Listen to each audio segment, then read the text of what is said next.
Rock City, Miss Lindsey here, and happy Easter! It's great to be with you, and we're going to celebrate with Easter Jam today.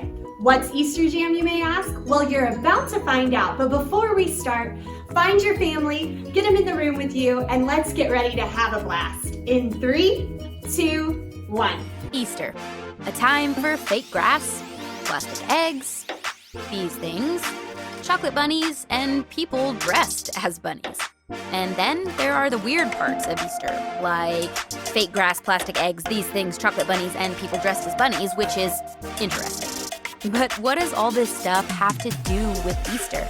And if this holiday is about more than candy and wearing uncomfortable clothes to church and lunch with your relatives, what makes Easter happy?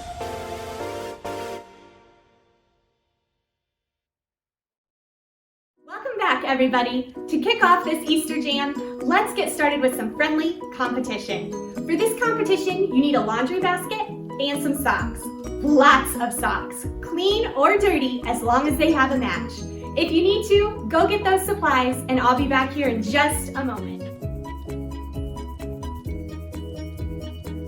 Got your basket of socks? Great. Now, choose 2 people to play. You'll also need 2 people to be scorekeepers.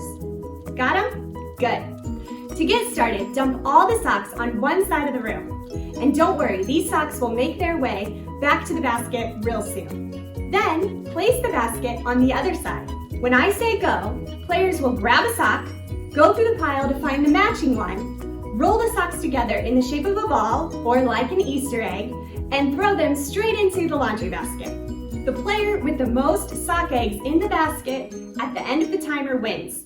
If you don't have scorekeepers to keep track, you'll have to keep up with that number on your own. That means everybody's on the honor system. Parents, you too. Okay, if needed, press pause now to get everything set and everyone in position for the game. I'll wait here. Everybody ready? Great. We're putting a 1-minute timer on the clock. This Easter egg throwdown is happening in 3, 2, 1, go.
Families, I hope you had a great time playing our game together. And whoever won, maybe give them a little extra Easter candy in their basket this year.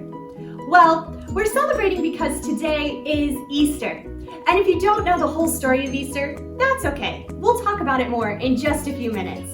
But before we do that, I know you have a lot of family and friends who would love to hear from you. So to make that happen, you have a few options. Pause this video and pick one of the challenges on the screen to wish your peeps a happy Easter.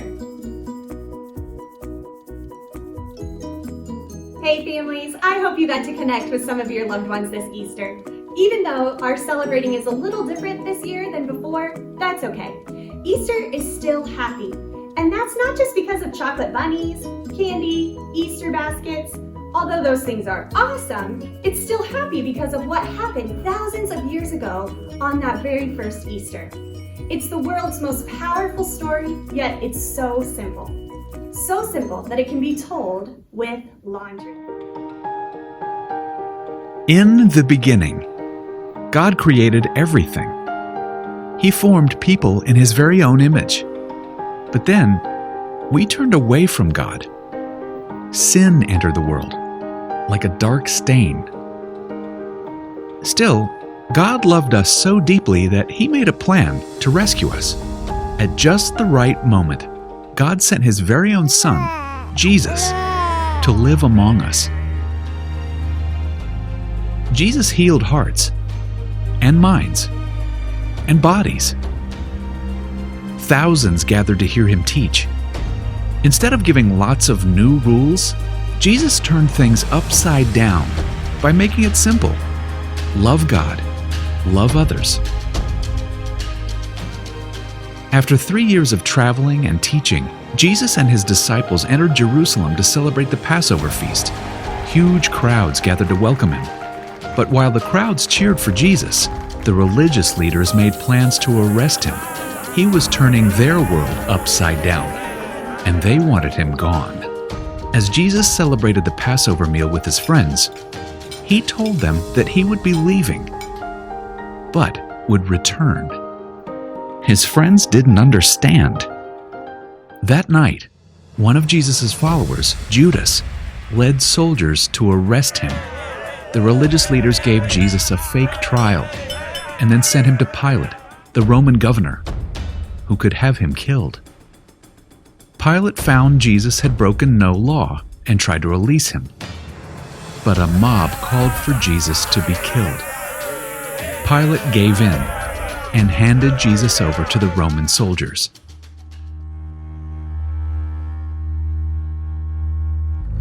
Jesus was forced to carry the heavy beams of his own wooden cross.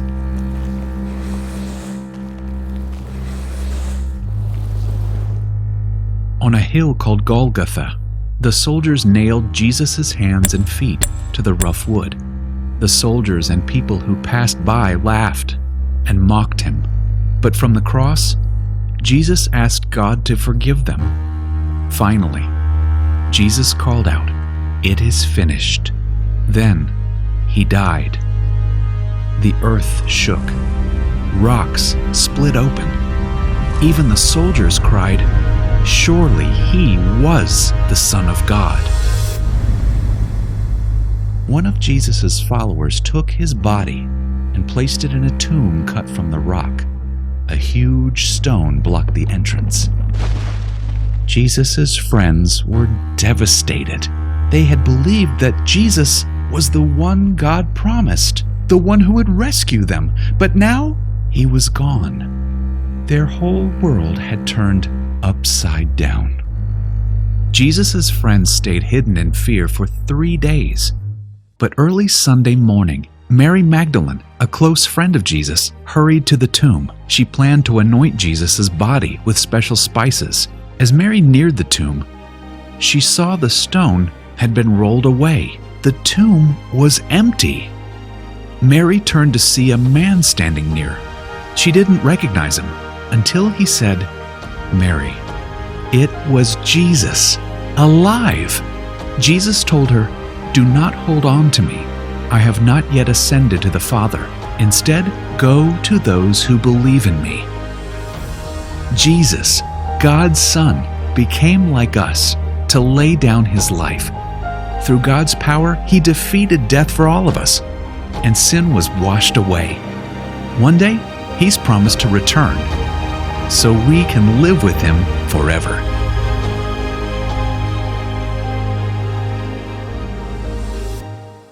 Wow, I hear that story every Easter, and it always amazes me.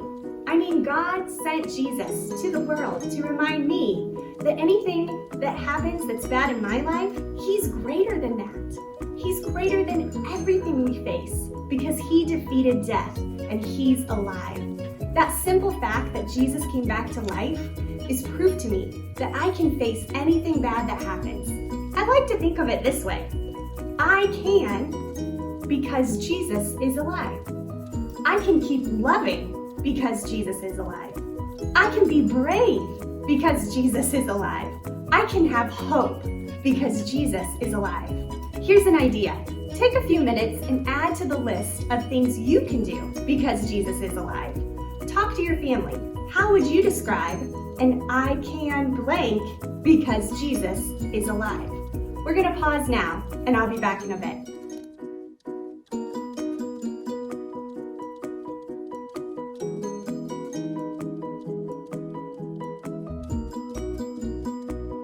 Awesome. I love conversations like these because remembering what God has done in the past helps me to trust Him with what's going on in my life right now. I hope that's true for you too. And I hope you spend the rest of the day making happy memories with your family. To get you started, here's one last challenge. For this one, you'll need to decide who is the technology genius at your house. Maybe it's a step-parent, an aunt, or an 8th grader. Either way, decide who that person is now. Got it? Awesome. As soon as this video is over, I want you to go outside and take a family Easter photo. You can be dressed up or in your PJs. It can be totally normal with smiling faces or silly with one of those filters that turns your face into a bunny rabbit. No matter how you do it, take a family photo and make it awesome. Then share it to our social media at Spring Branch and remember to use the hashtag EasterJam2020. We love you guys and we can't wait to see you again here in Rock City. Happy Easter!